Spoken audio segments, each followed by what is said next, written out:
You know, when guys are thinking about child support and modifications, I can tell you that even before COVID-19, I would hear well, I heard you can only modify child support every 2 years. Or I could hear that you only go through an administrative agency that, through the state, and that's the only way to do it. And there's a lot of misinformation, or I want to say disinformation, that's floating around even before COVID. And now it gets even more complicated with this pandemic, with the court systems being restricted and with access. And I want to turn to Oliver. Oliver, maybe you can walk guys through, around the country. And I know Ohio has some particular, ways of doing it, but generally speaking, there are a couple ways to do it. It's through an administrative agency or through the court system, right? And what's the difference? When it comes to a request to modify child support, when you file, you're invoking the jurisdiction of the court to set that date for retroactive application of any modification realized in the future. So it really is so important to file when you need to file, and rest assured that sometime in the future your claim will be heard, right? So there are two venues where you can address child support. You have the administrative agency and you have the courts. So the administrative agency, it's important to remember that the agency is just an agency. It's not a legal system. It's not full of lawyers and magistrates and things like that.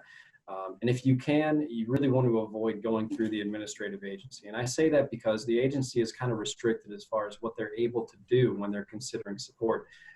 They're not able to consider a lot of the deviations, which would serve to potentially lower a support order.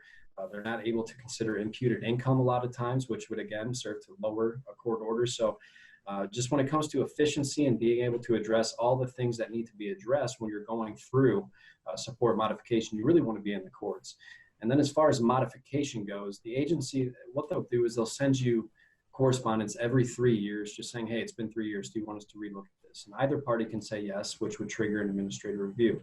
Courts, on the other hand, you can modify support at any time upon the filing of a motion.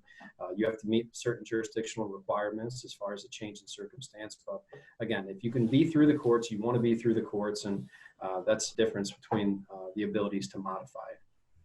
And I think I've told guys that, I think what you get with an administrative agency, and obviously it varies state to state and county by county, but typically, for example, in Missouri, you tend to get maybe more inexperienced attorneys who try to run those administrative aspects. They don't have a lot of experience in family law.